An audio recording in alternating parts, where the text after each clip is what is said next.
What are you searching for, little one? Why are you still here? There's nothing left anymore.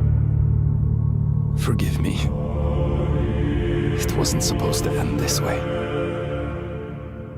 I couldn't protect her. I can't follow you, Fox. So come back to me when it's all done. I'm scared, Aelin.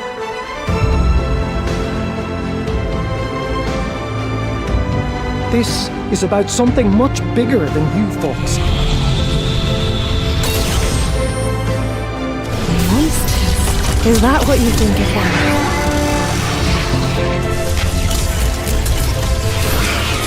Please!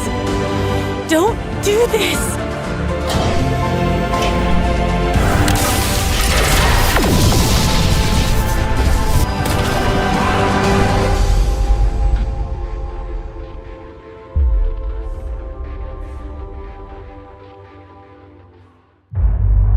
World premiere. This is Bob. He lives on my spaceship.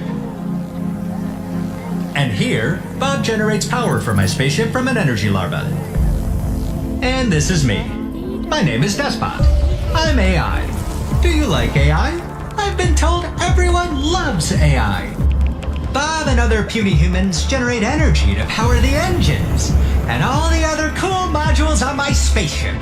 Barracks, factories, giant mega-humans, and more. I want to build a huge, no, I said huge, powerful ship so I can take my revenge on the space invaders who destroyed my Earth! Why did they destroy Earth? Are these stupid aliens afraid of AI? Why would they be? I'm kind and fair, most of the time. Sadly, there isn't much kindness among the stars. But still I love to navigate the cosmos. It's calming. And I can find potatoes, wisps, batteries, slimes, anything really. And if I ever run out of fuel, I always have Bob.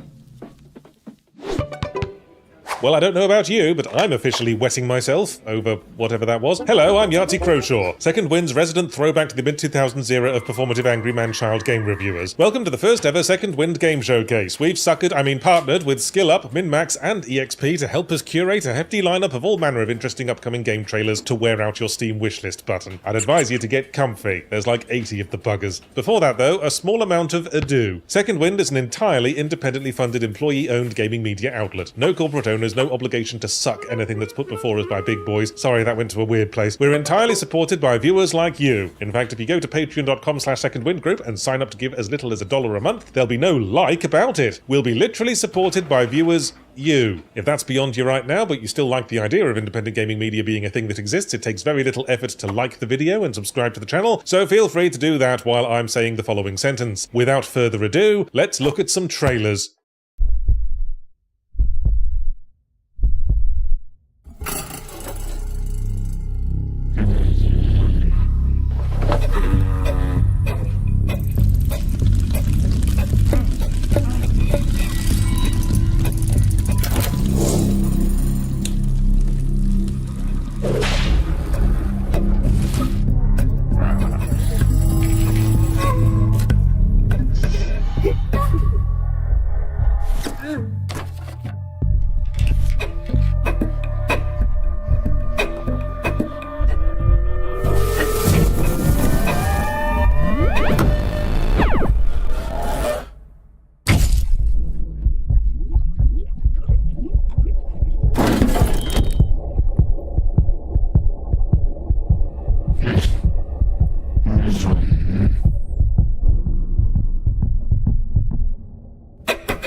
Remember paper craft books? Cutout Village, a city builder made of paper. Cut, fold, glue. Rebuild a beautiful little town. Meet the townsfolk. Trade fruit for papercraft sheets. Over 50 different buildings.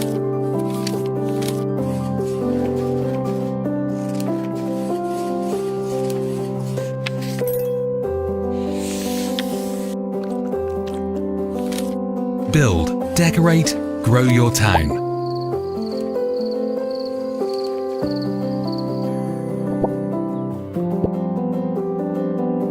And if you want even more papercraft, you can print them in real life too. Or get them in book format.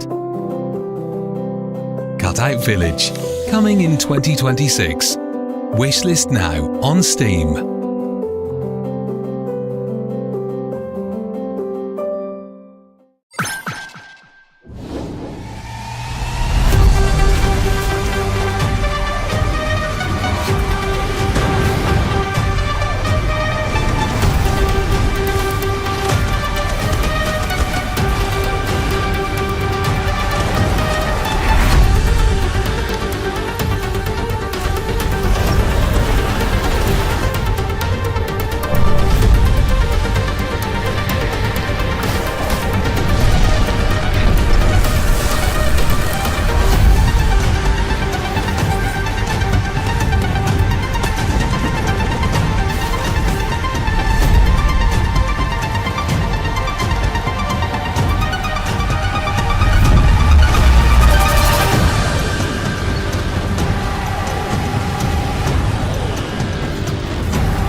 Hello, trainers. I'm Buddy, and today we're going to talk a little bit about our upcoming Monster Tamer roguelike, Muntabi, by Monkibo Games.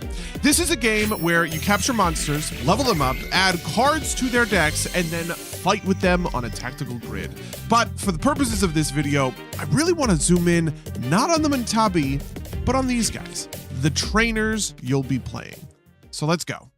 At the beginning of any run of Muntabi, you'll choose one of three trainers: the strategic student, the ferocious fighter, or the sharing chef. The trainer is always on the tactical grid. You can't swap them out for Muntabi. In fact, every turn, you're going to pull a substitution card that lets you swap Muntabi on and off the backline. But past that, your trainer really sets your fighting style. So here's how each of them work individually.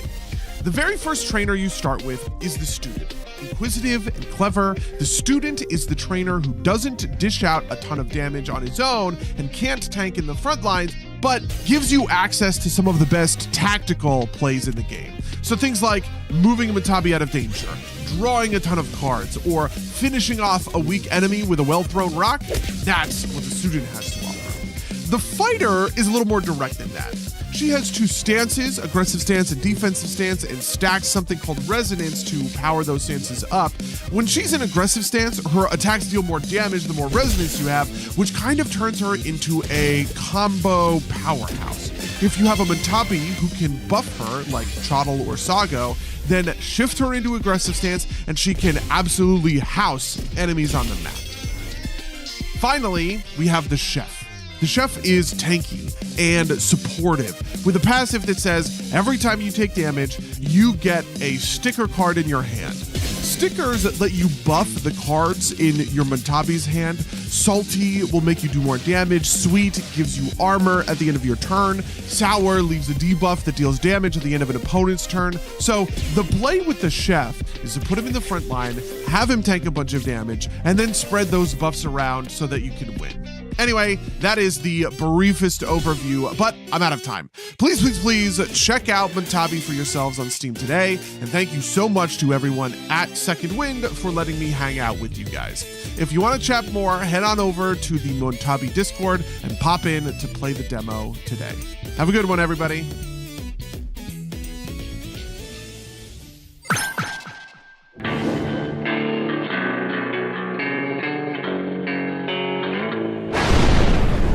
Never should have come back.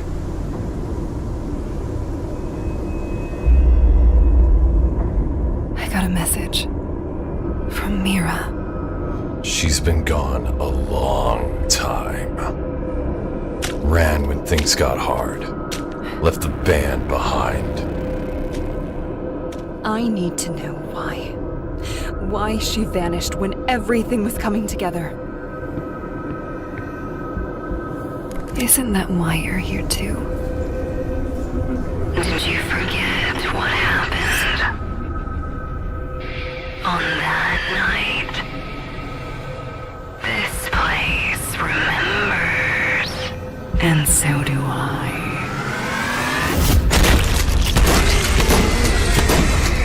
I'll be waiting, so come and find me.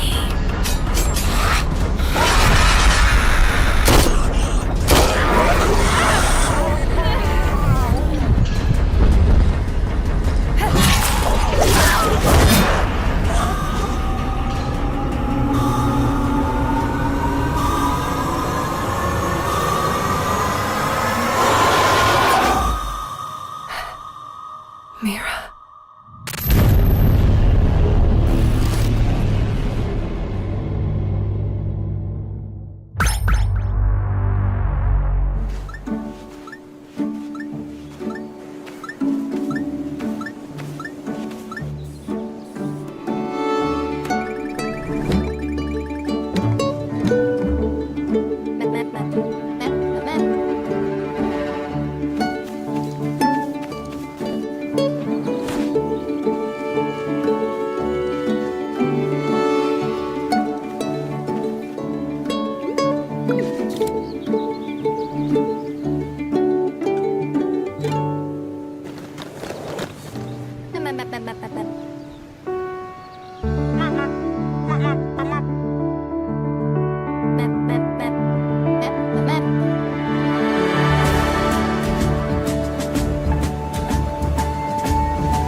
Moin, we are Clara and Lukas. Together with Laura and Annika, we are Pipapo Games, a young studio from Hamburg currently developing MapMap, a game about maps.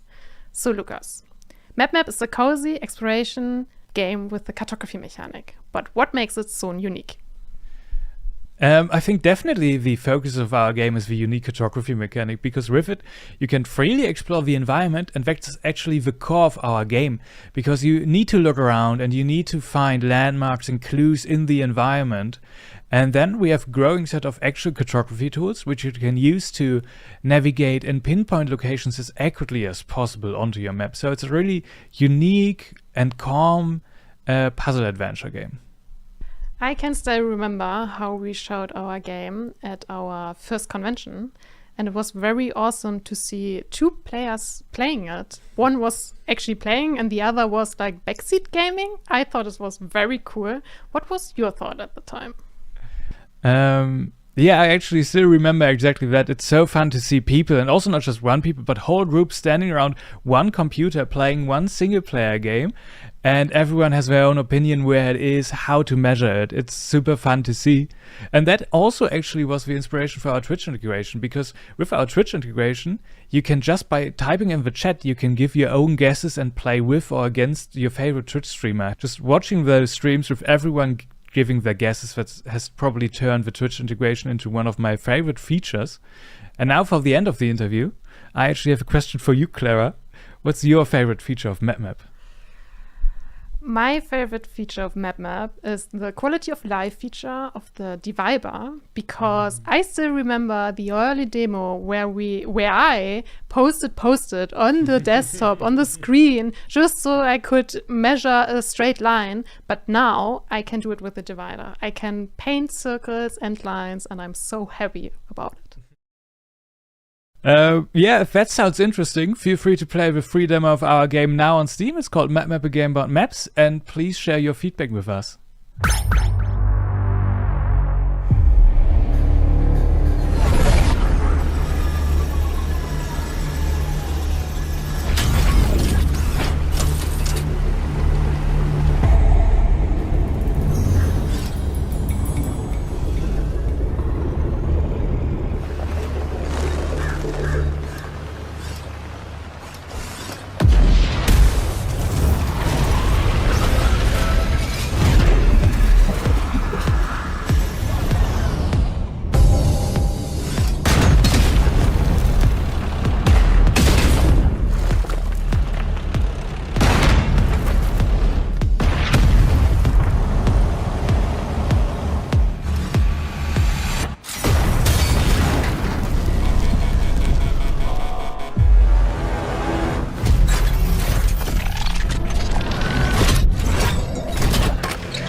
world premiere.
This showcase is brought to you by Playtracker, the app that tracks your cross-platform game library, achievements, stats, friend activity, and more. Playtracker works by connecting to various gaming platforms and combining all your data in one place. You can customize your profile, sort and label your game collection, complete unique challenges, and join our official guild. Do you like video games? How about Second Wind? Supporting indie developers and earning rewards for doing so? If not, what are you doing here? If so, head on over to playtracker.net/showcase, where you can find a full list of games featured in this showcase and obtain a variety of easy-to-earn profile decorations on Playtracker, and even free games for the most committed user. Unite your gaming multiverse with Playtracker and make the most of this super cool showcase today. World premiere!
Hi, my name is Thomas Waterzilly and I'm a solo developer from Brussels, Belgium. I make games based on paintings, and I'm here today to give you a little insight into the developing process of my next game called Please Watch the Artwork. It's a dark, weird, cozy little game where you night watch at the Museum of Animated Modern Art, tasked with spotting differences in living paintings. But first, let me show you where I work.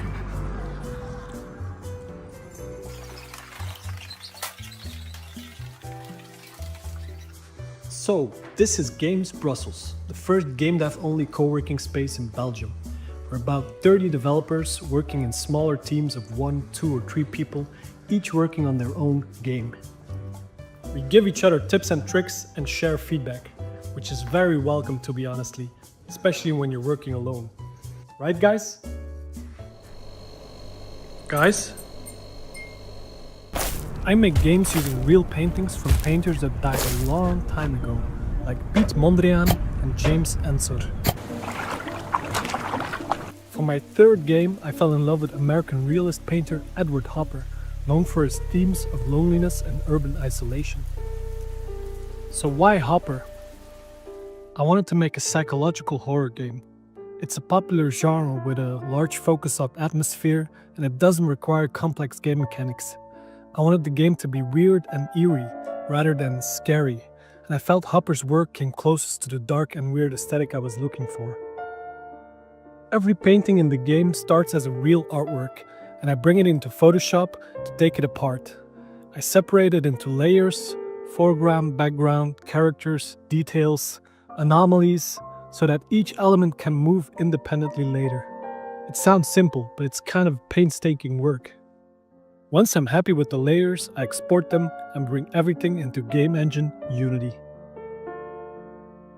In Unity, I reassemble the painting and start animating the characters and background elements. Each painting needs to have at least one thing that's moving. Then I add all the anomalies, give them a hotspot, a name, and a difficulty level. Like this I can control the difficulty ramp a bit better. Each painting has about 20 anomalies, and there are 30 paintings in the whole game, which makes a total of 600 anomalies. So, still a lot of work to do. The game is coming to Steam, mobile, and Nintendo Switch later this year. So please, wishlist the artwork to stay up to date. Thank you for listening and enjoy the rest of the show. Bye bye!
What have you done?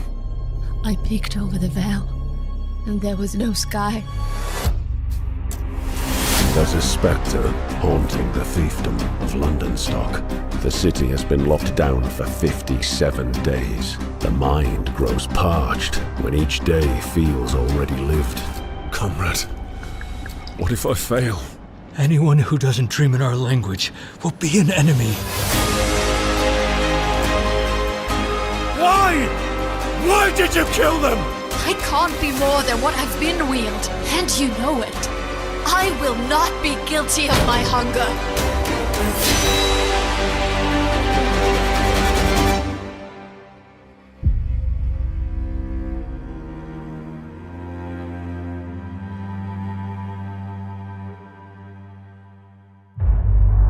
World premiere.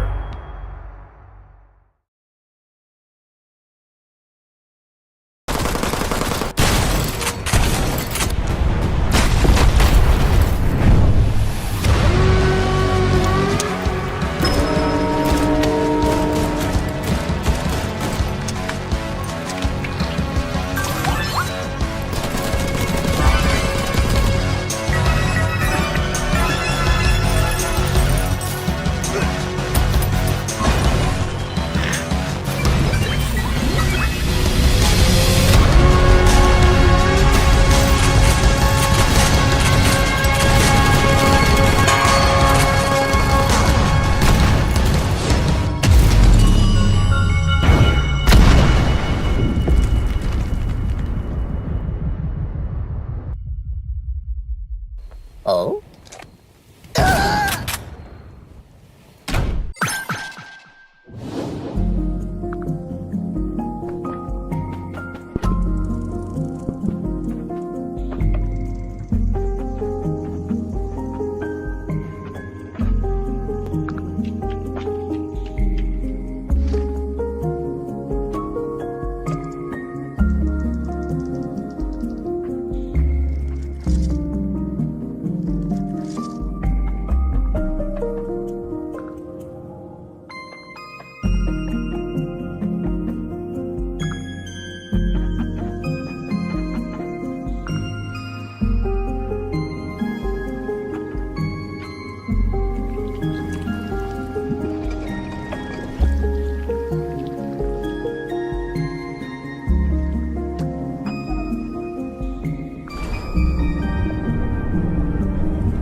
Hey everyone, we're here to introduce Slash Zero, our new anime roguelike action platform. We just announced this month, so you can wishlist it now on Steam, Epic, and PlayStation 5. In Slash Zero, you take on the role of a time hacker, breaking into parallel timelines filled with challenges and mystery, trying to repair and uncover the truth behind your collapsing timeline. We're showcasing two of our playable characters today, Nyx, an agile assassin with dual blades, and Fina, a deadly mid-range gunner.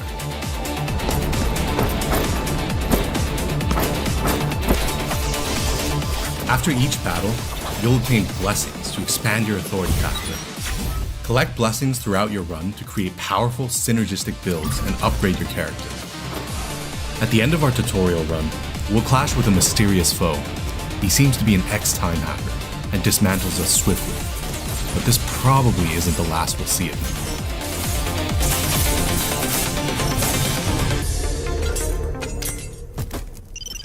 After each run is completed, you'll find yourself waking in Null Void. This is your hub, a safe space to prepare yourself for the next excursion. This is also where we switch characters. For our next run, let's go with Fina.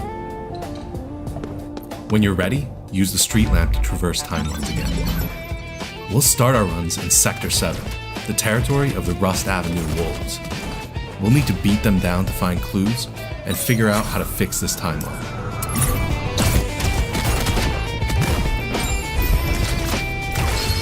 Besides areas crawling with enemies, we'll also find secret rooms and events. In this event, a mysterious traveler gives us a temporal fragment. Should be useful later in our run. We can also find chambers of respite to restore HP before the next battle, or item shops to purchase items for both in-run and meta progression. We finally made it to the boss with our build. Time to face off and see if we can take him down. String together smooth combos, dodge its dangerous attacks, and strike at the perfect moment.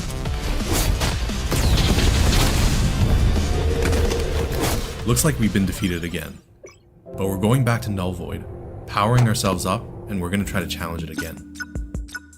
We can spend our rewards from the last run to upgrade our Null Void hideout and our characters.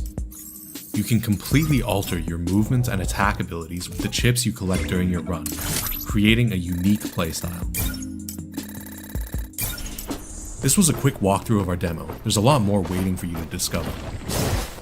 Don't forget to wishlist us now on Steam, Epic, and PlayStation 5, and follow us on socials, or join our Discord for more information. Thanks for watching and supporting. Wake up after your death as a human-bug hybrid in a Victorian city that is slowly losing its mind. Hark the Ghoul is an immersive first-person adventure made by a small team of 3. Our focus is on delivering a memorable adventure that feels fresh and personal, where every spell and weapon you find open up tons of opportunities, both in combat and in exploration. There is no intended path. We want you to use the tools you find and your creativity to deal with the walls we put in your way. We've created a huge interconnected world to explore, made of dense, layered streets, castles, and caves. We also focused on making our visuals customizable, so you can tweak them to go retro or for a more modern look. We have a free demo on Steam you can play to experience our vision, and you can even bring your save file to the full game when it releases later this year. So if Hark the Ghoul sounds like your type of game, try it out now.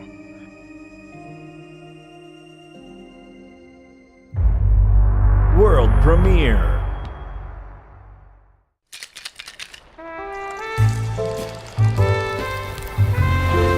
So, you're a bartender now. Strange career path for a private eye. I suppose we all deserve a chance to reinvent ourselves. And goodness knows, we can all use a good cocktail these days. You're a real pick-me-up. You know that, sugar, sugar, sugar.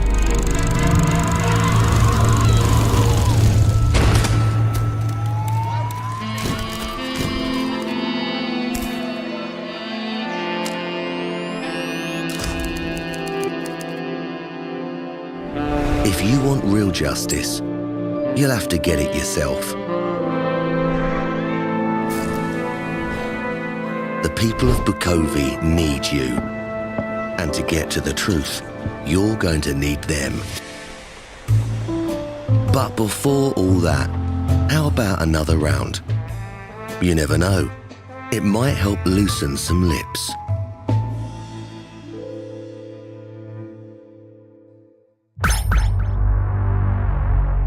From the get-go, we knew that we wanted more than anything to transport people into another world, to build something that felt so alive that you could fall into it, that your mind starts wandering into its own stories even when the game turns off.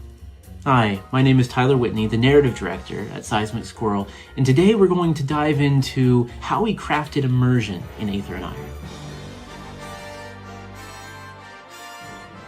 Immersion is not just a single effort. It is every department throwing their weight behind a single idea: design, narrative, sound, and art.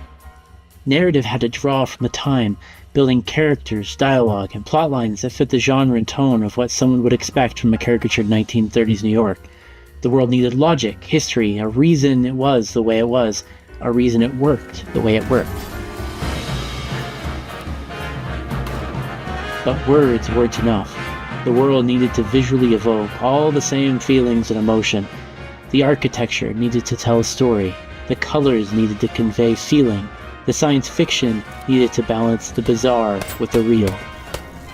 Design needed to focus on creating a core experience, that of a smuggler in a flying New York. The map, the dice rolls, the mission structure, all should point to a specific fantasy, answering the question, if Gia was me, how would I work? What would I do? Car customization and combat were not just a turn-based system, it was a way to get the player feeling they were a part of a car chase. The world was closing in and all you have are your heroes and a lunk of steel you'd strapped guns to. Christopher Tind and Alex Williamson needed to create a soundtrack of a world that was on the verge of so much greatness, filled with technological promise, but poisoned with dystopian terror. The music needed to pull from the era, but also balance contemporary understandings of the mood. Only with all of these pieces together do we create a world that comes alive and feels real. Make sure to check out Aether and Iron, now on Steam.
done. You guys were worried for no. Guys? See, this is what happens when you decorate before getting the wall climb ability. I don't think there's fall damage in here. Guys. He can probably just let go. Wait, when was the last time we saved? If he does die, he might respawn all the way back in the intro segment. There has been a disturbing lack of bonfires and benches. My feet are killing me. Guys, I'm slipping! Can one of you catch me? I have not been putting points into strength, so that's a no. Yeah, I'm too close to being over-encumbered to hold any more weight. But don't worry, these things tend to sort themselves out. Wait! Wait! Wait! What do you mean sort themselves out? I'm okay! We had an autosave! World premiere. You like tower defense? Deck building? Collecting shiny stuff? Then get ready to let the chaos begin! In Cards and Cannons, you build your own world and upgrade it to the max. Bored of preset paths and fixed maps? Take control and place the spawners wherever you want. Decide where the trouble begins and shape the battlefield to your advantage. Fight through wave after wave, and with every victory, your deck grows stronger. Watch your world expand, feel your defenses grow, and banish the troublemakers with mighty spells. Unlock powerful cards and crazy modifiers, and deal more damage, more chaos, more everything. No two runs ever play the same. Every decision shapes your game. Your run, your strategy, your way to win? Wishlist now. Cards and Cannons on Steam.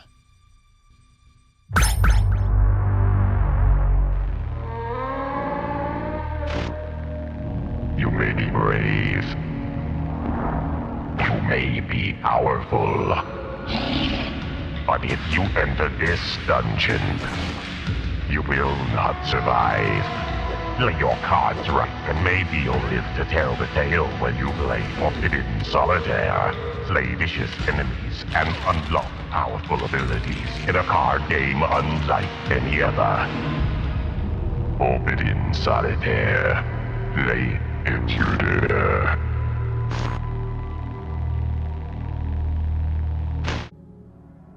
I'm Nick Lives with Night Signal Entertainment, and our half of the development team is based in Utah, USA. Our role in the project is primarily on producing assets and narratives for the game, while our collaborators Grey Alien Games in the UK are in charge of the game's design and programming. We like to tackle assets in a very multimedia way. We like to use a mixture of 3D modeling, digital painting, and sometimes even live-action filmmaking with green screens and Halloween costumes to all kind of bring it together and achieve the game's very 1990s aesthetics.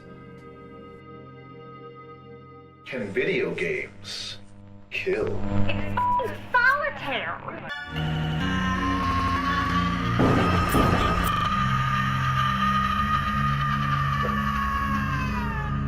Forbidden Solitaire.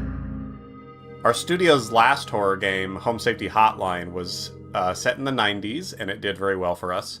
So after launch, I was thinking in terms of other 90s-themed horror concepts, and the idea of a solitaire game came up due to the ubiquity of Microsoft Solitaire during that period. The veteran studio, Grey Alien Games, had also just released their latest game, Shadowhand Solitaire, around that time. And it was incredibly polished and fun due to their 20 years of experience making these kinds of games. So we reached out to them and asked if they wanted to collaborate on a horror game about playing through a cursed solitaire CD-ROM. They loved the idea, and so now, together, we're getting to put our collective strengths to good use.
probably think you've just seen death, Mr. Frank.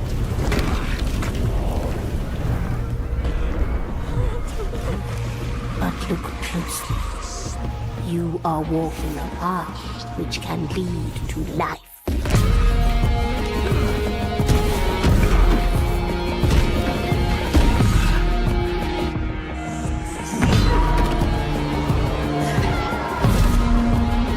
We're going to die here. We're cursed.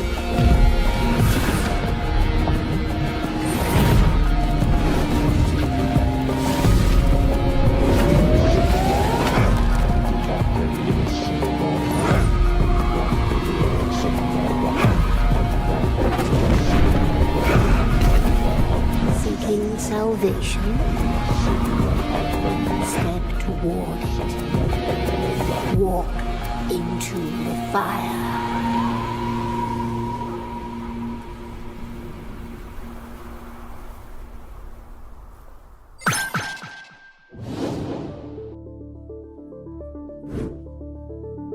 Hello, I'm Paddy and I do art and design at Upstream Arcade. I'm Ad. I do code and design. Echo Breaker is an isometric precision speedrunner.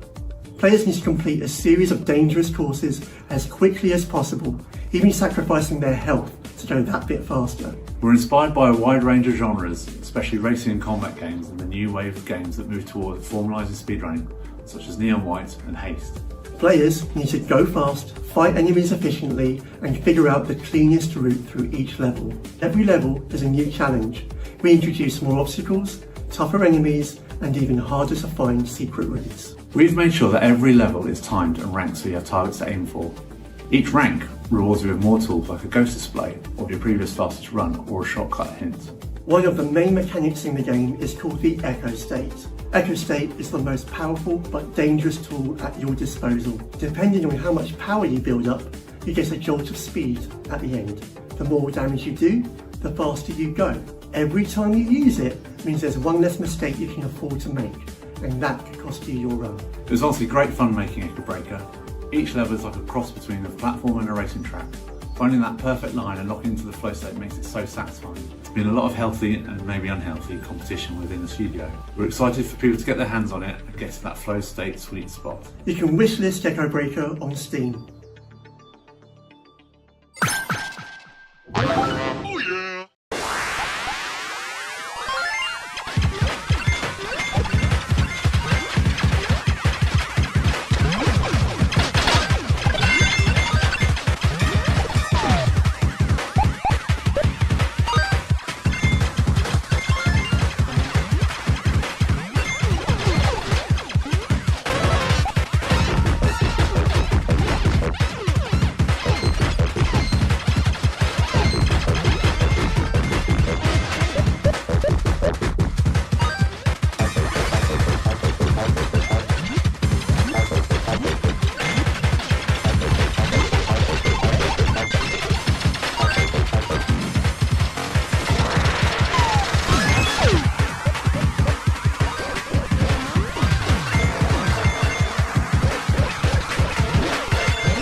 Europe is aflame.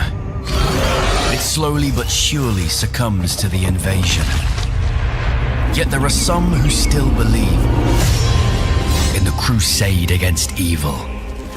We've sworn an oath to defend this land against any form of villainy, be it common thieves, sinful heretics,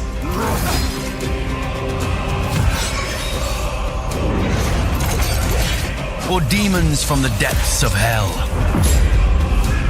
Our strength lies in our brotherhood.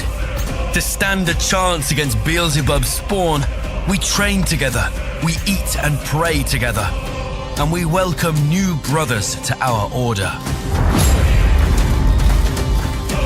The demons may outnumber us. As creatures of the abyss, they may thrive in darkness, but our ally is light, and we shall soak our enemies in that light. We believe that hellkind can be purged from these lands, and we trust in the strategic mind of our Grandmaster. We believe in you.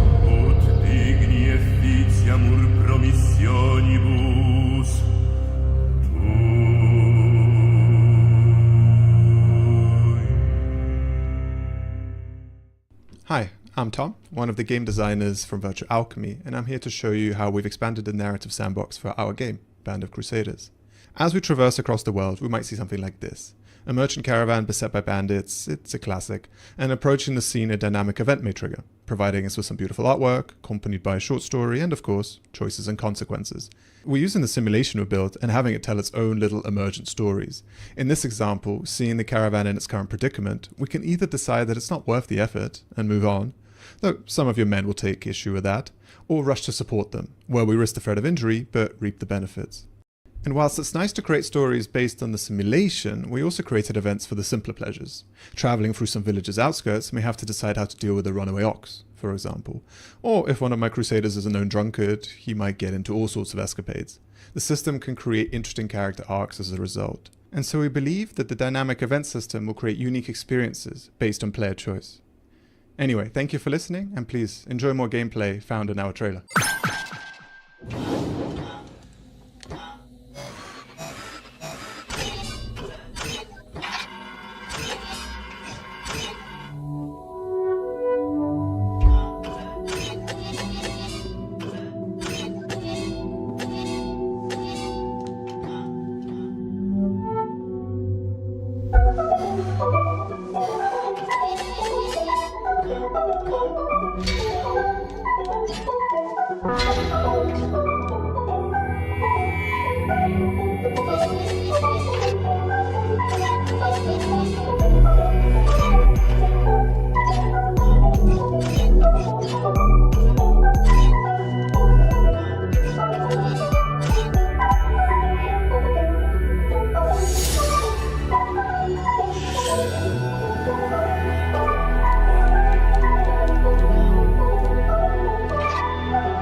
until you reach the next tree.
Hey there, Internet. Welcome to the Second Wind Games Showcase. We hope you're having a good time. Look at all these different games that we get to preview. It's so exciting. Different genres, different styles.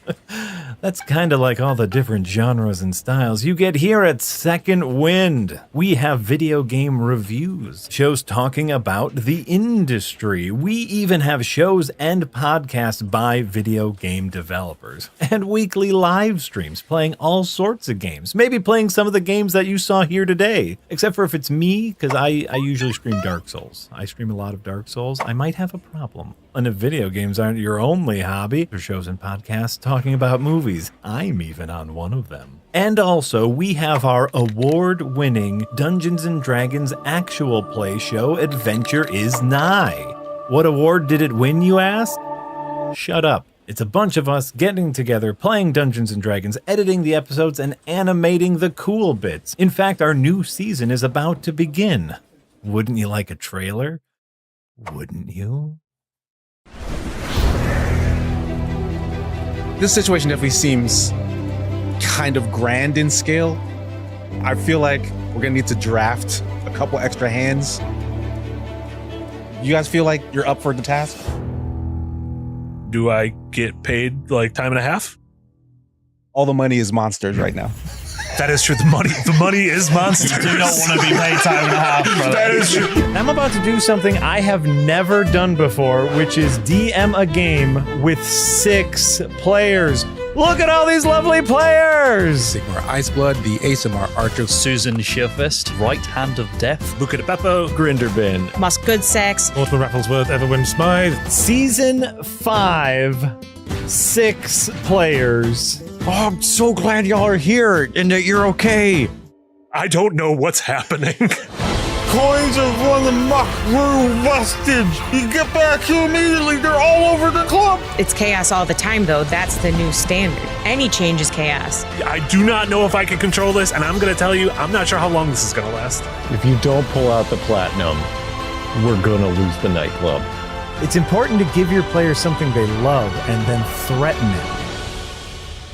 I will remind you of general superpowers that you have. Dude, you have wings. Oh, fuck. Do I have the ability to create a little... You can sure roll for it. Sure. Roll for it. It's like throwing a coin for a Glorial. I've done worse. If I didn't go with you, like, what would have even happened? You'd have just died. Well, the important thing is we did it as a team. High Shut five. the fuck up.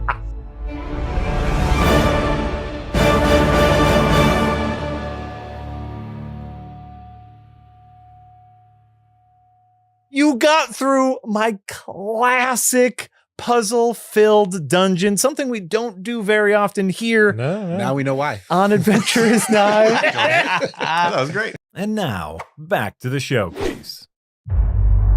World premiere.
This was our game 3 years ago. Back then, it was pretty rough. Slow, basic, kind of empty. But our small team kept working on it. We kept testing and tweaking, rebuilding things again and again. And now, just look at this.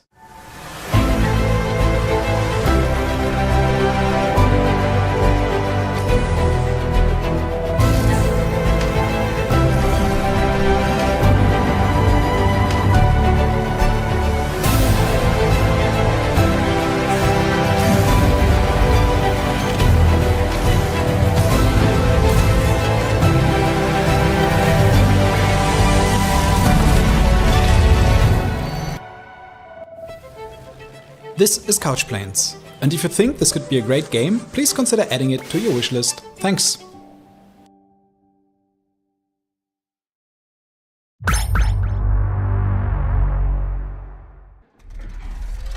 Greetings, operators. I'm Nick, the architect behind Iron Nest Heavy Turret Simulator.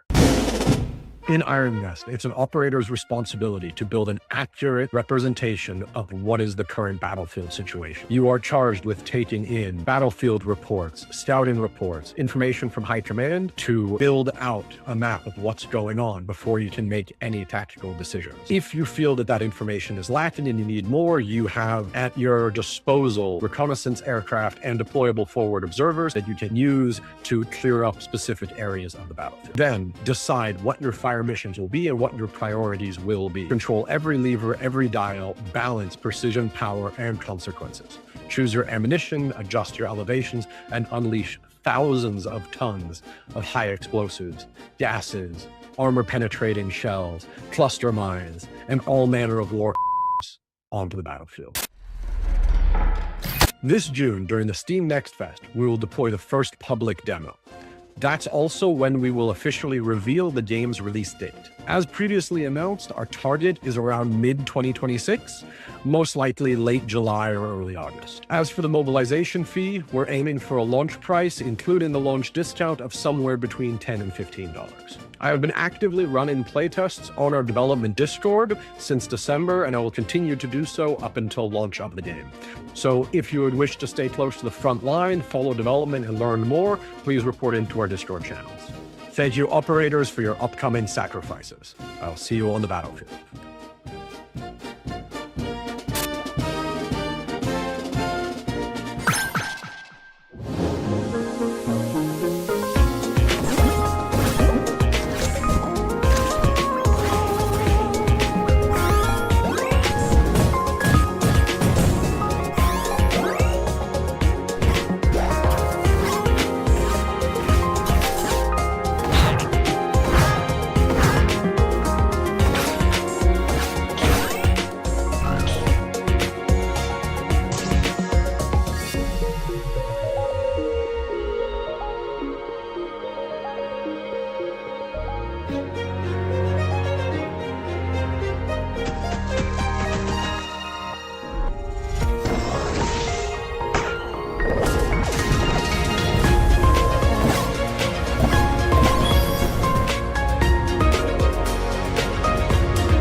Prelude: Dark Pain is a dark fantasy turn-based tactical RPG.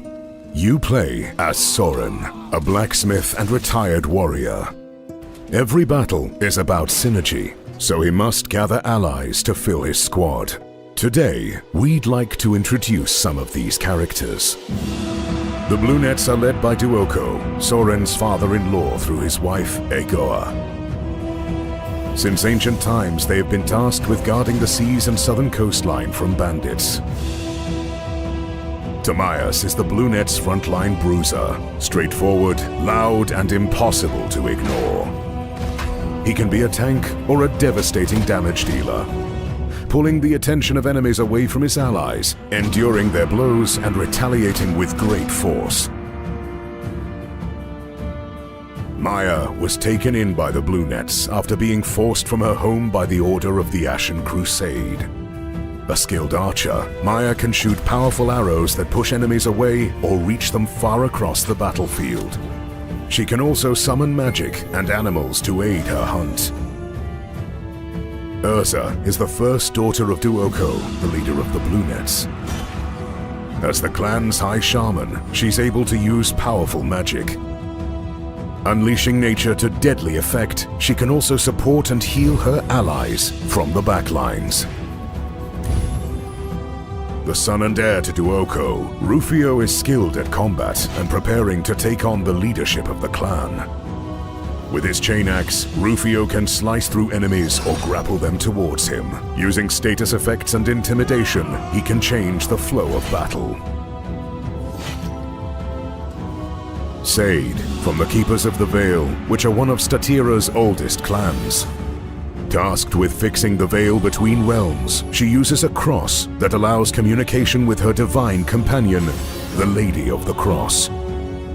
Gala is the daughter and lieutenant to the Van Rigmar leader, Aldrich. With a musket in one hand and a whip in the other, she uses blood crystal magic to infuse her attacks with deadly power. These are only a handful of characters you'll recruit. You can wishlist the game on Steam now and follow along as we build Sorin's story and hammer down the dark pain.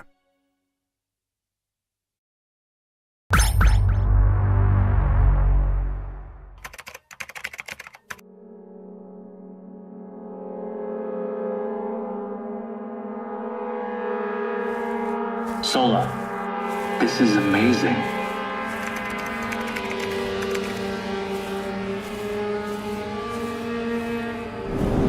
Reed, if you go any further, we could get lost. Okay, take it. But I'll have to notify the company, eventually.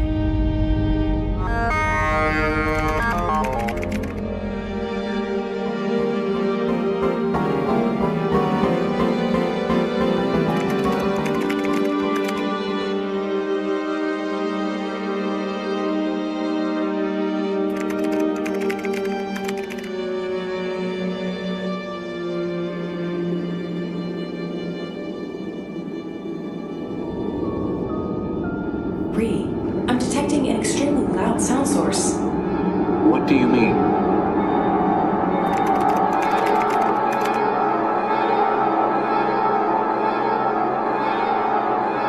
Sola! Cemetery! Now!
Hello there, I am Robert, the developer of Horticular, and welcome to my garden. Horticular is a game inspired by the Viva Pinata series.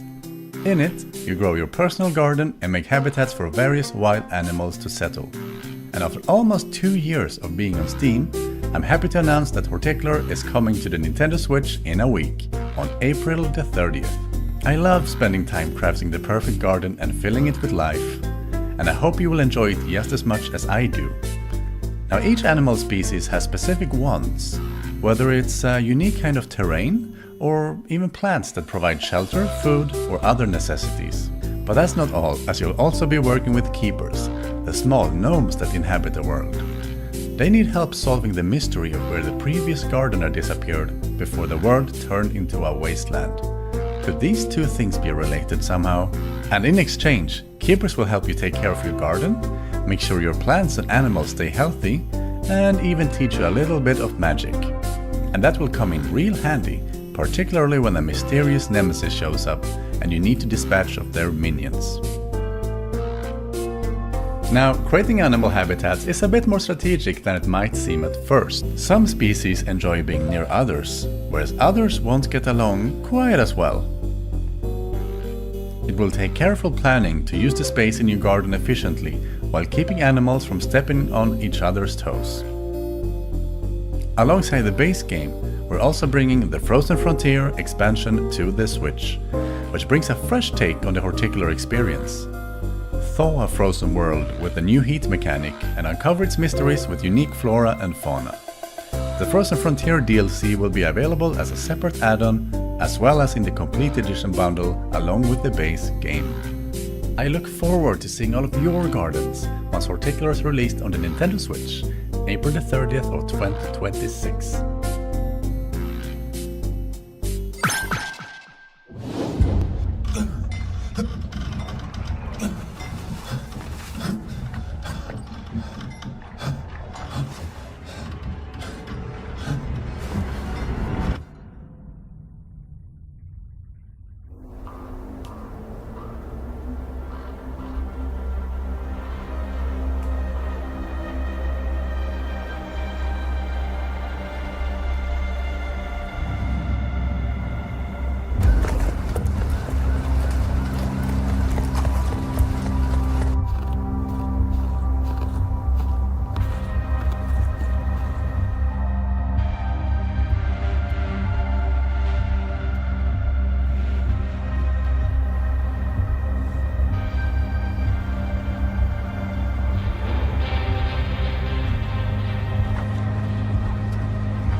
My meal requirements are varied and you are my personal chef.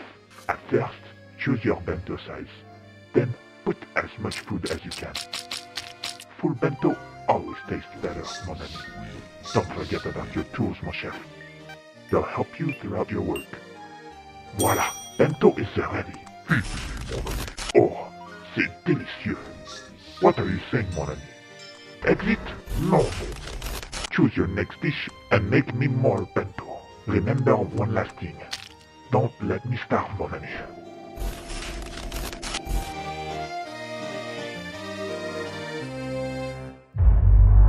World premiere. I never saw my father paint, but I grew up surrounded by his paintings. I still remember the day I found his old paint case, and without really knowing how, I started painting. Hi, I'm Roque, and this small game, a bit experimental, is a tribute to him. This is Charming Hill. Charming Hill is about the experience of painting. You start with a blank canvas, and after a few moments, you're already painting a house by the lake, a small village in the mountains, or the bench beneath the old oak tree. My wish is for anyone, even if only for a moment, to feel like an artist. You don't need to know how to draw or have any special skills. It's simply a place to relax after a long day or to slow down before going to sleep. Let yourself be carried away painting beautiful landscapes as you discover behind each brushstroke a small and heartfelt story. Or better yet, paint your own story, creating unforgettable places and moments that become part of your personal gallery.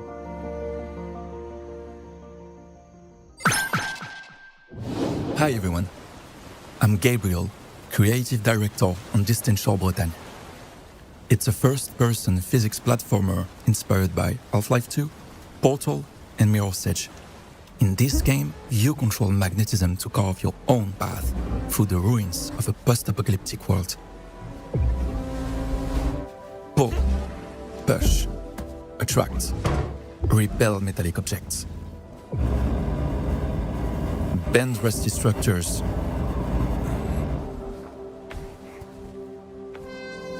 Connect objects together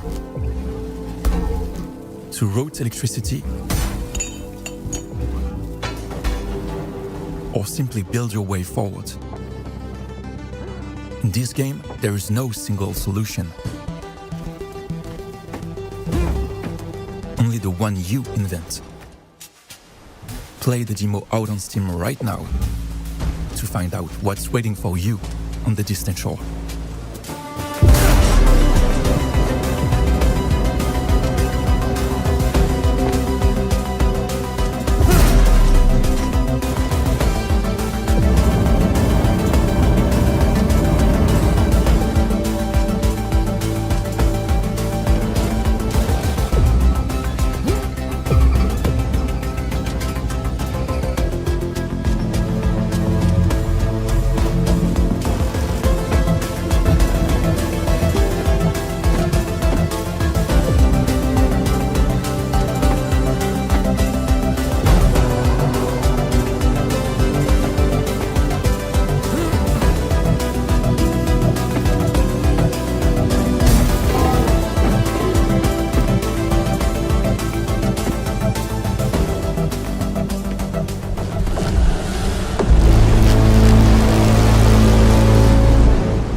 Storm and I, we've been waiting for you, Aaron.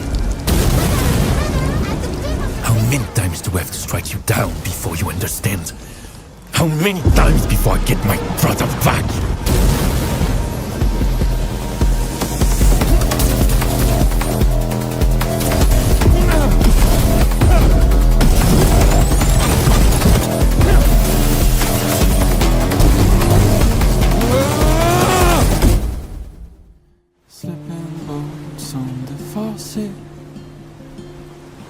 Such a peaceful place to be seen. It's a wonderful way to be free. Hello, me again, just popping in to say that I've got something to announce as well relating to my own indie game, Starstruck Vagabond. I can do that, it's our showcase.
the villagers warned of an evil seeping from the manor. But these heroes paid no heed. Hard times pushed lords to the occult, desperation to the forbidden. And forbidden fruit always carries a bitter price. A price some were willing to pay. Now the dead do not rest here. And neither will you.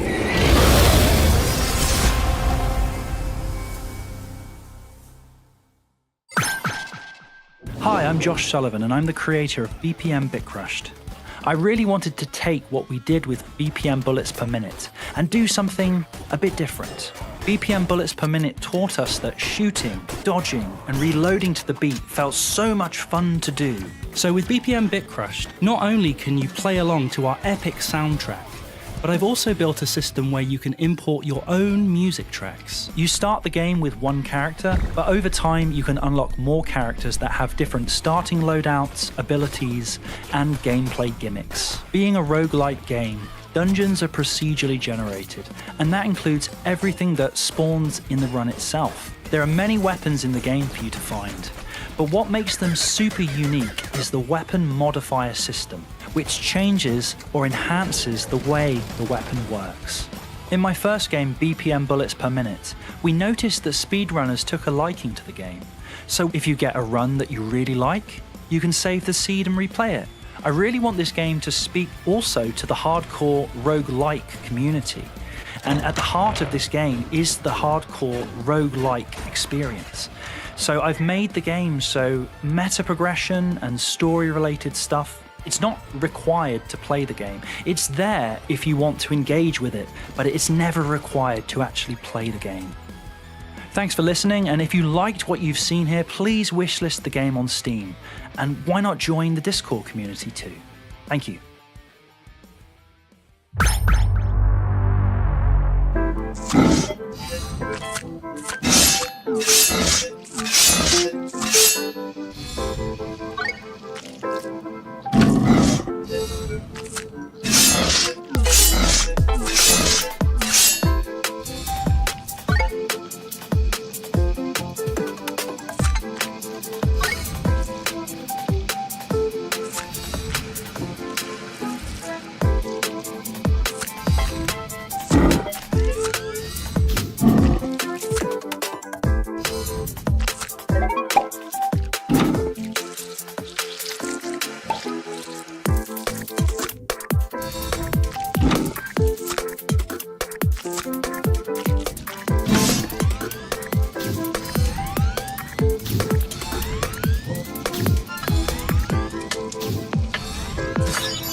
Welcome to the Space Cleaners crew. You have officially joined the elite team of Star Wipers.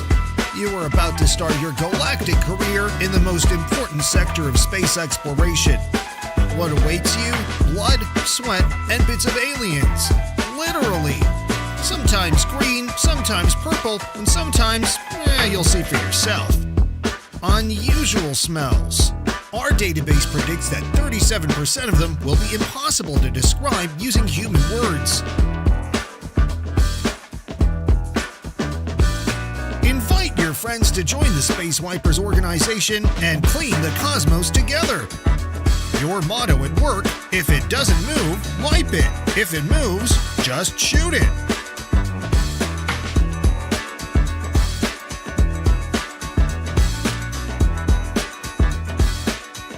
Sincerely, Galaxy Cleaner's main crew.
Let's Build a Dungeon is a game dev simulator meets RPG builder. It's a game about making games. It's part simulation, part sandbox, and part experiment. Hi, I'm James from Spring Loaded, an indie developer based in Singapore. You might know us from Let's Build a Zoo, a tycoon game about running your own zoo, with DNA splicing, moral choices, and animals on trampolines. For our next game, we wanted to take everything we've learned about making games and turn it into a game itself. Let's Build a Dungeon is a game dev simulator meets RPG builder that tells a true-to-life story. Design and build your own MMORPG, fill it with virtual players, and run the company developing it. You'll place quests, enemies, and systems into the world, then see players explore it, succeed, fail, and sometimes completely break what you've built. You'll go through the exact same challenges and triumphs that we do while working on our games, like this one. It's a comprehensive, crazy, satirical, but sincere look at what it takes to make your own game. And it's all crafted from the personal experience of what the world of game development is really like from our perspective. The game can be played in many different ways, from a full campaign mode where you run a studio, to more relaxed modes focused purely on building. But today I want to talk about creative mode. Creative mode actually came from a bit of frustration. After years of making games, I realized how much time gets spent rebuilding the same systems instead of bringing new ideas to life. We started looking into the patterns of how games are made, how players explore, how progression works, and how worlds come together. So we turned those patterns into tools and built creative mode to let you focus on what really matters. Creative mode gives you full access to all of the creative tools that you need to make your own games and experiences.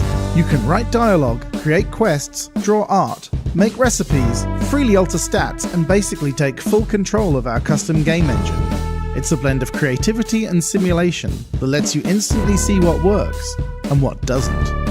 Creative freedom is what got me into game development in the first place, and it's something we've always tried to build into our games at Spring Loaded. Everything in the game is inspired by real challenges we've faced as developers. Making games is messy, and that's part of the fun. Let's Build a Dungeon has been a labor of love for our whole team, and we hope it gives players a glimpse into the joy and chaos of making games. We've got a demo available on Steam right now, and we'll be announcing launch plans for both Steam and Xbox very soon. Hey, I'm Kev, game director of Box Dragon, and this is our game As We Descend. It's the strategy roguelike deck builder. It's a genre-blending game that features tactical combat and city resource management set in the medieval post-apocalypse. We've got exciting news about our updates that we've rolled out since we launched into early access in late May. Here's a short list of some of our major changes. We've got new super rare units. The Exosuit is one of them, and it can be rebuilt at the workshop provided you turn in the right resources. This gives you access to this ancient war machine so you can turn the tide of battle against your nightmarish adversaries. There's additional depth in city gameplay, so your choices will have more impact than ever. You have new choices about how things will unfold in the city, and your choices will have dire consequences for the people that live there.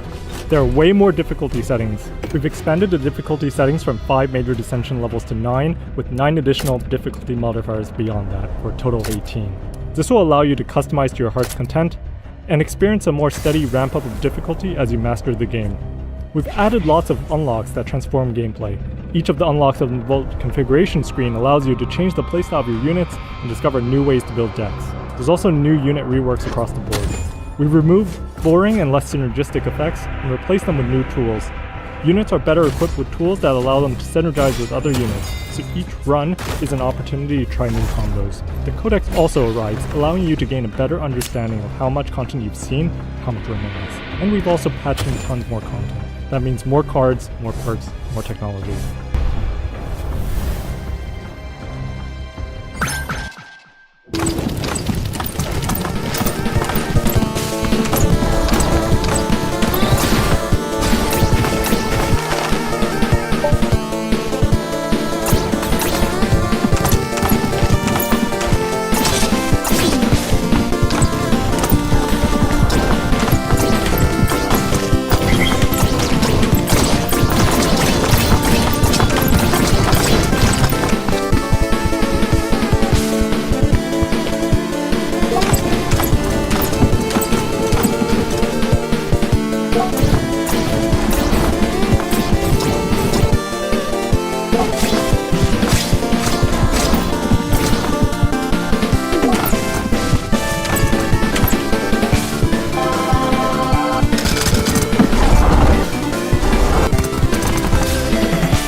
Premiere.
Hi there.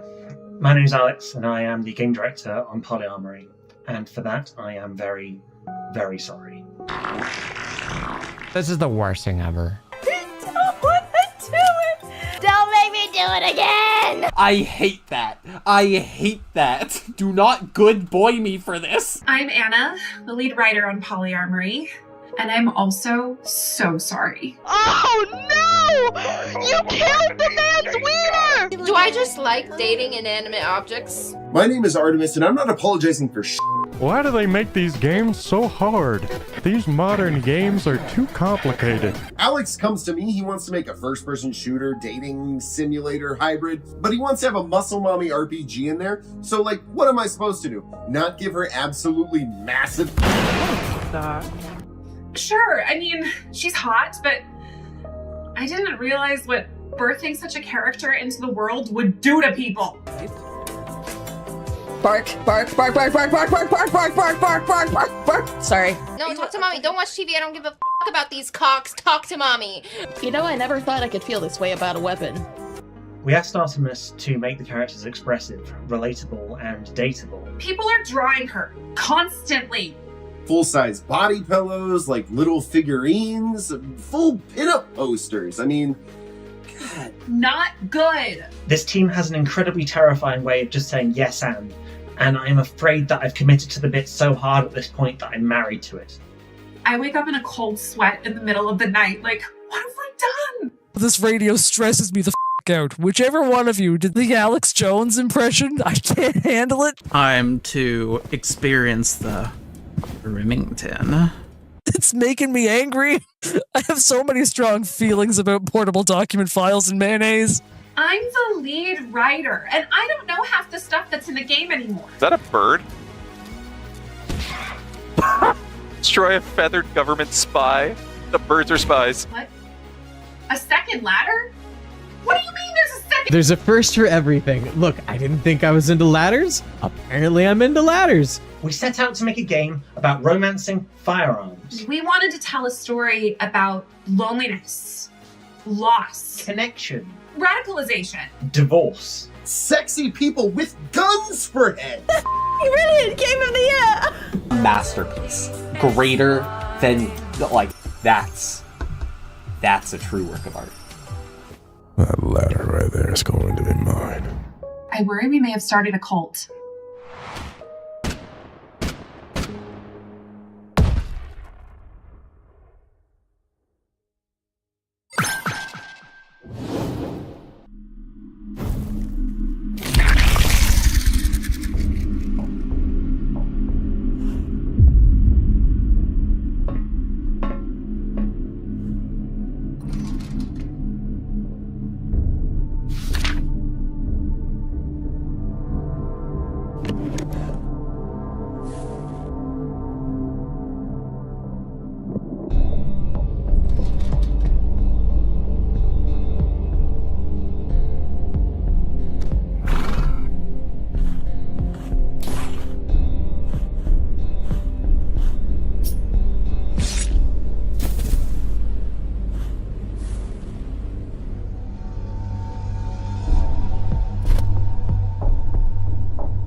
piracy isn't a myth or a bedtime yarn. It's real. It's dangerous. It's what we fight against. You have everything it takes to really help Antioch.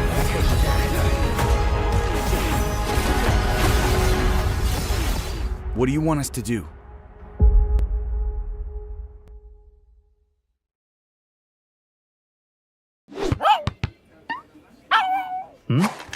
Is this for me? Oh, thanks, Ludo. Yeah, it is really important to support indie devs. They're the lifeblood of this industry, pushing genres and new ideas forward. And the only way these games can break into the mainstream is if we all talk about them and share. Ludo, are you even paying attention? And she's gone. Right, okay. Enjoy the rest of the showcase, guys. World premiere.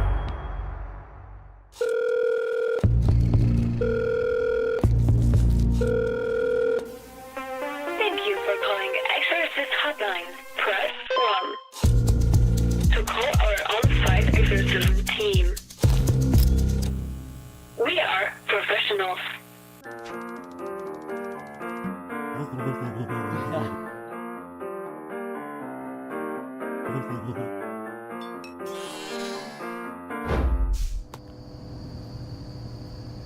Press 2 to connect to our trained hotliner.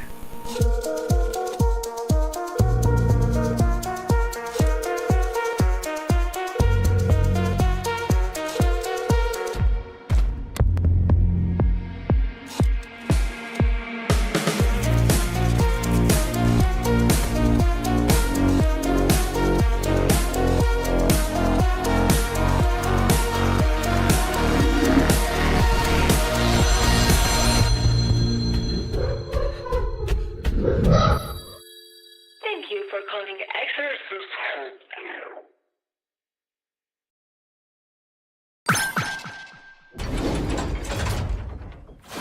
Hey, what's up? My name's Eric. I'm the creative director on Surfpunk, the co-op game about being radical surfer pirates scavenging the ancient ruins of a flooded world. The goal of every mission in Surfpunk is to collect the most loot and pay tribute to your best boy, Bingus. Wait a minute, that's not what I wrote. Bingus! Okay, this is the real script. We released our demo back in December of last year, and we were blown away by how many players hopped on their rushboards and gave it a go. Since then, we've been steadily adding new content and polish to move the demo closer to our long-term vision for Surfpunk. We're currently working on adding exciting new skills to each weapon's toolkit, as well as updating our existing visual effects to give them that killer surf and slash vibe. Some of these will make it into our upcoming demo update, and the rest will be available when we go into early access. Oh, and your rushboard, which is a surfboard with a giant engine attached on the back, it can now explode if you crash into too many things. So watch out when you're boosting, huh? Also on the horizon are additional mission types as well as new island layouts, which will all be available in our upcoming demo update. And once that's shipped, we'll be optimizing and polishing like crazy before our early access launch. So check us out on Steam and follow us on socials, because we'll have a lot more to say real soon. Lastly, a quick thank you to everyone who's already joined us on this journey. I hope many more of you will join us as well. Crush and rush! Crush and rush!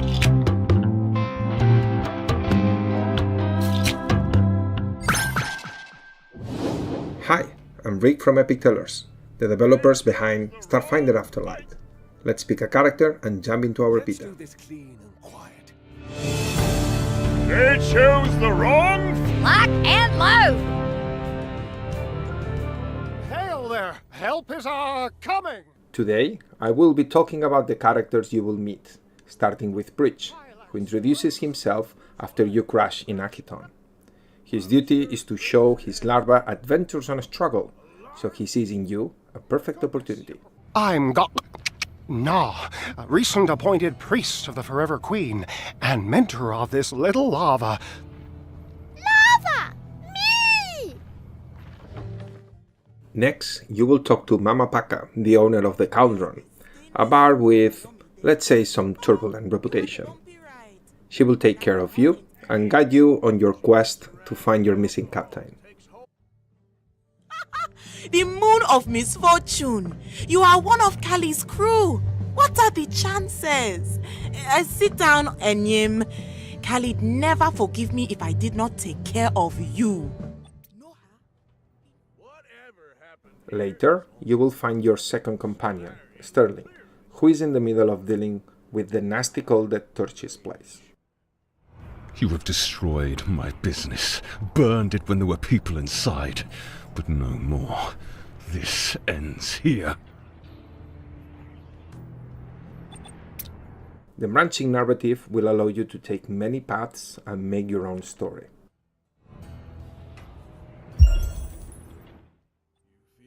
After some exploration, you can meet Saphira and her twisted followers, who have been stalking Sterling to recruit him for their cult. Welcome to the Pale Princess's table. Tonight, you dine with the truly living.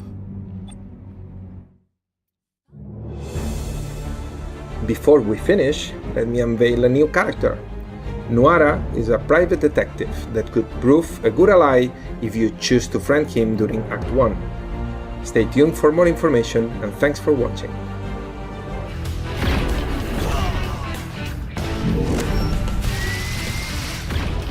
Yeah, you'll see soon enough.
Hey everyone, it's Daft Husky, and today I'm here to talk about Bits and Bops and their newest feature update, which is custom mixtapes. Custom mixtapes are available in Bits and Bops now with Steam Workshop integration, which is a really exciting feature. And once you actually finish the main game, you see here I have all the levels finished. You continue on and look at this. This is a brand new screen to the game. You can see right here we have the jukebox. I'm sorry, the juke bops Real nice one, guys. And here we have the Steam Workshop page. So now you can subscribe to levels in Steam Workshop and play custom levels. I'm gonna play one for you now. Rose and Evan over at Bits and Bops asked me to showcase this for you guys. So I actually charted this level myself. Lock in. Hard to talk and play a rhythm game. But Rose and Evan over at Tempo Lab Games asked me to showcase this for you. And it is so cool to see the community making awesome custom levels with Bits and Bops. A little funky with the meet and tweet charting. I love flow worms. This level, this mini game. Oh, that was close. Yeah, that mini game is one of my favorites.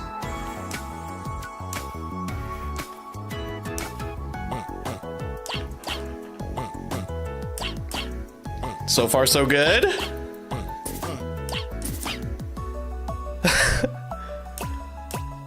So yeah, the music I chose for this level is from Ocean Mixtape, which is one of my favorite levels in the game. But here, I'm just choosing my own choice of mini games and just kind of mixing it up.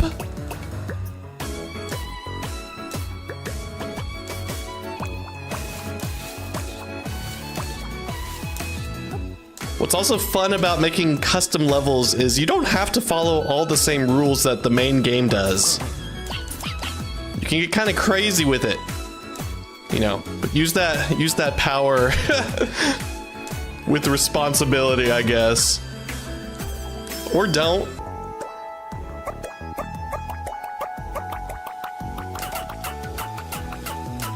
Okay. At least I know I can play my own level. But how do we do? Amazing. So there you have it. Now you can play this custom mixtape for yourself. Just head over to this button at the Steam Workshop and begin subscribing to custom levels from the community. And of course, if you've yet to check out Bits and Bops, the full game is available on Steam along with the custom mixtape update. So go give the game a spin and I'll see you in the community.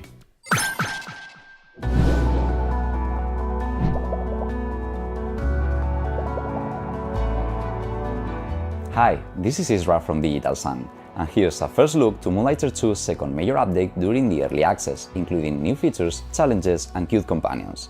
So let's dive in. First up, Expert Difficulty Mode. In this mode, stakes are higher as relics can be lost completely upon failure. So every decision matters more, and every run becomes a real risk-reward challenge. Our new perk path is Poison. It deals damage over time, with each stick increasing the damage of the next. But there's a catch. It has a short duration. If you fail to reapply it in time, the damage ramp resets to 0. Consistency and pressure are key. Now something cute. Bloblets are now collectible shop companions with unique effects. Some increase item value, while others affect sell prices. They bring both personality and mechanical utility to your shop management. Speaking of companions, meet the Blob Buddy. This new weapon is a floating friend that fires whenever you do. It deals rapid, low damage, making it the ideal tool for applying status effects like poison while you focus on movement. It's a cute nod and modern take on Moonlighter 1 familiars. That's only a part of what's coming in this new update. Everything you've seen is still work in progress, but we can't wait for your feedback. So let's keep building Moonlighter 2 together.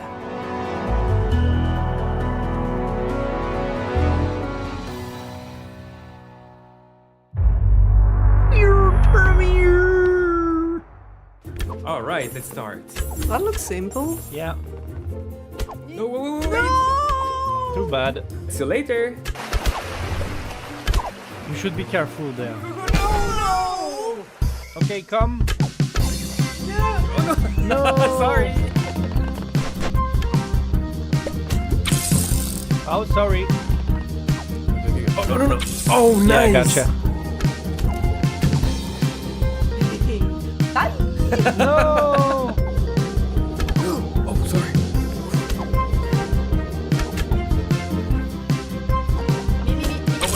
Nice. Woo!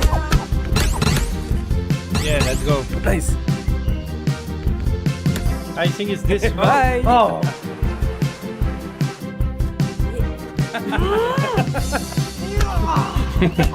Let's go.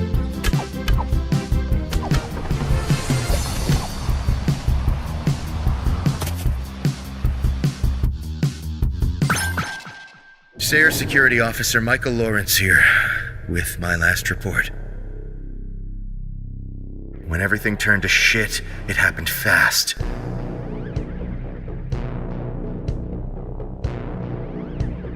The facility turned against us. Security systems, power, all compromised. We adapted. I mean, these monsters are smart, but we were smarter.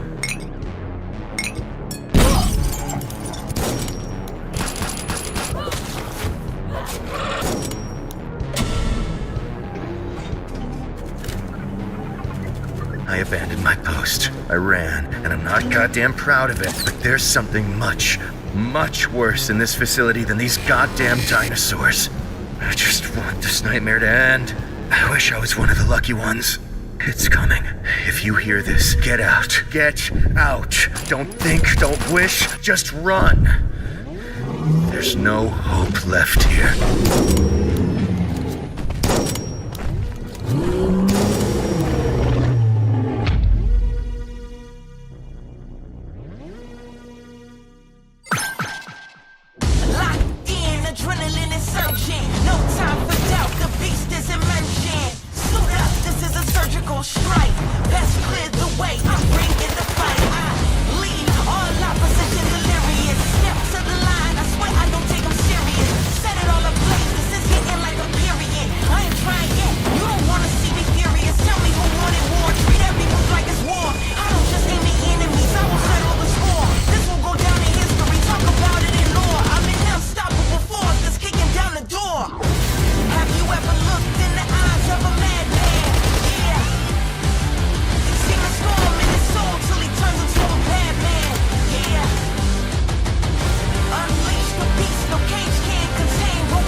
Meredith Graham, lead developer at 3Bs.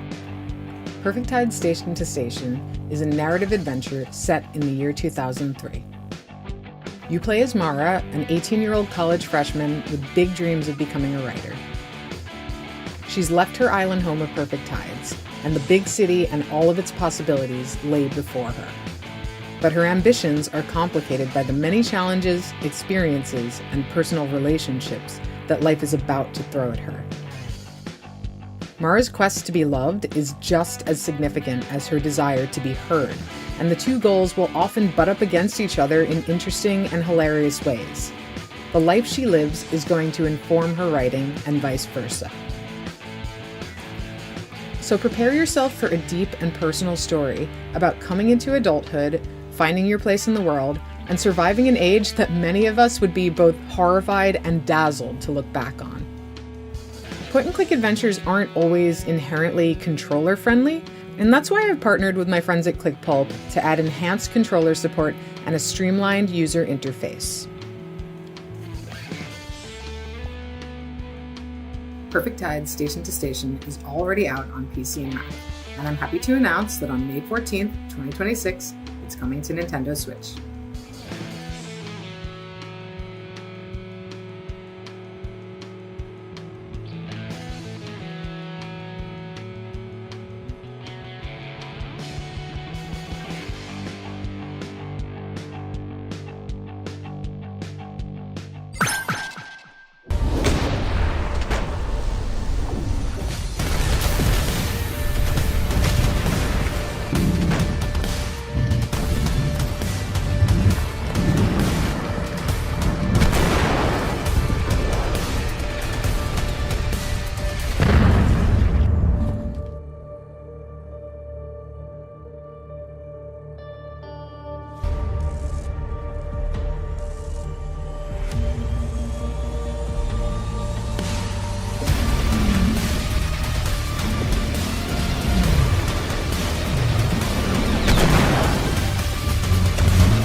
World premiere.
Oh, hello. Made it to the end, did you? Good for you. You must be very excited about indie games. Or maybe you're doing one of those hilarious reaction streams where you comment over all the interesting announcements.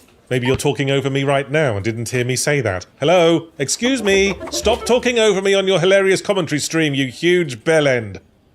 Man, I hope that freaked out at least one person. Well, since you're apparently still here, let me remind you that Second Wind is entirely fan-funded, and you can support us by liking the video, or subscribing to the channel, or most preferably signing up with the Patreon at patreon.com/secondwindgroup, earning all kinds of extra bonus videos and stuff, depending on how much you can spare. What? What? Why are you still here?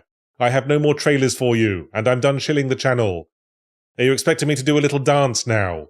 Or blow a big raspberry until you go away? I mean, I'll do it.